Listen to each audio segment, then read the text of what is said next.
शाळा अभिजात होणं म्हणजे काय? आता तुम्ही ते ए टू झेड आणि अतज्ञ ते तुम्ही LNOP इकडे घ्या लगेच. म्हणे माझ्या मागे फक्त पूर्ण करा एवढं.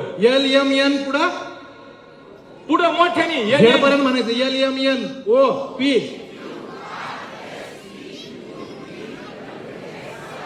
अरे नाटक नाही. एक नंबर. 750 वस्तू येतात. वा वा. आणि आता हे घ्या यरलव.